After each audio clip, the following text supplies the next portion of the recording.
أعوذ بالله من الشيطان الرجيم. بسم الله الرحمن الرحيم. سبح لله ما في السماوات والأرض وهو العزيز الحكيم. له ملك السماوات والأرض يحيي ويميت وهو على كل شيء قدير. هو الأول والآخر والظاهر والباطن وهو بكل شيء عليم. هو الذي خلق السماوات والأرض في 6 أيام ثم استوى على العرش. يعلم ما يلج في الأرض وما يخرج منها وما ينزل من السماء وما يعرج فيها وهو معكم أينما كنتم والله بما تعملون بصير. له ملك السماوات والأرض وإلى الله ترجع الأمور. يولج الليل في النهار ويولج النهار في الليل وهو عليم بذات الصدور.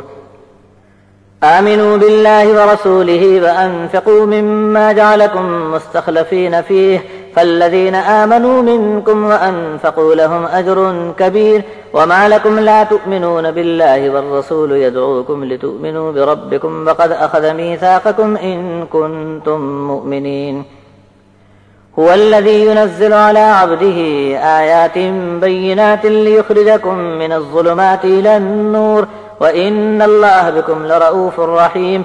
وما لكم ألا تنفقوا في سبيل الله ولله ميراث السماوات والأرض لا يستوي منكم من أنفق من قبل الفتح وقاتل أولئك أعظم درجة من الذين أنفقوا من بعد وقاتلوا وكلا وعد الله الحسنى والله بما تعملون خبير. اللہ کے اسم سے کہ وہی بڑا مہربان رحم والا ہے. آسمانوں اور زمین میں جو کوئی ہے اللہ کی پاکی بیان کرتا ہے اور وہی غالب اور حکمت والا ہے. آسمانوں اور زمین میں جو کچھ ہے سب کا سب اسی کا ہے. زندگی بھی وہی دیتا ہے اور موت بھی وہی دیتا ہے اور وہ ہر چیز پر قدرت رکھتا ہے. سب سے اول وہی تھا اور سب سے آخر وہی رہے گا. ظاہر اور باطن میں اسی کا جلوہ ہے. وہ ہر چیز کا علم رکھتا ہے. وہی ہے جس نے آسمانوں اور زمین کو 6 دن میں پیدا فرما دیا. پھر عرش پر اسی کا راج ہمیشہ کے لیے چھایا ہوا ہے. زمین میں جو چیز داخل ہوتی ہے اور جو کچھ زمین سے خارج ہوتا ہے اور جو کچھ آسمانوں سے نازل ہوتا ہے اور جو چیز آسمانوں میں چڑھتی ہے سب کچھ وہ جانتا ہے. اور جہاں کہیں تم ہوتے ہو اللہ تمہارے ساتھ ساتھ ہے اور تمہارے ہر کام کو اللہ خوب دیکھ رہا ہے. آسمانوں اور زمین کی بادشاہی اسی اکیلے کی ہے اور سب کام اللہ کی طرف لوٹائے جائیں گے. وہ رات کو دن میں داخل فرماتا ہے اور دن کو رات میں داخل فرماتا ہے. اور وہ تو سینوں کے بھید بھی خوب جانتا ہے. اللہ اور اس کے رسول پر ایمان لے آؤ اور اس مال میں سے راہ خدا میں خرچ کیے جاؤ جس میں اس نے تم کو پہلوں کا جانشین بنا دیا.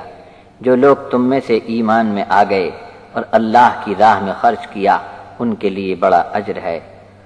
اور تم کو اللہ پر ایمان لانے میں اب کیا رکاوٹ ہو سکتی ہے جبکہ رسول تم کو برابر دعوت دیے جا رہے ہیں کہ اپنے رب پر ایمان لے آؤ اور تم سے اس کا قول و قرار بھی لیا جا چکا ہے. اگر تم واقعی ایمان والے ہو تو اپنے قول میں سچے رہو. وہی ہے جو اپنے بندے پر صاف آیتیں نازل فرما رہا ہے تاکہ تم کو اندھیاریوں سے نکال کر نور کی طرف لے آوے. اور بے شک اللہ تعالیٰ تم پر شفقت اور رحم فرمانے والا ہے. اور یہ تمہیں کیا ہو گیا کہ تم اللہ کی راہ میں خرچ نہیں کرتے جبکہ آسمانوں اور زمین کی میراث اللہ ہی کے لیے باقی رہ جاتی ہے. فتح مکہ سے پہلے جو کسی نے خرچ کیا اور لڑائی میں حصہ لیا تم میں سے کوئی دوسرا ان کے برابر کا نہیں ہو سکتا. ان کے لیے اللہ کے نزدیک بڑے بڑے درجے ہیں ان لوگوں کے مقابلے میں جنہوں نے بعد میں مال خرچ کیا اور لڑائی میں شامل ہوئے. نیک جزا کا وعدہ تو اللہ نے ہر ایک کے لیے کر رکھا ہے اور تم جو بھی کام کرتے ہو اللہ کو اس کی پوری خبر ہے.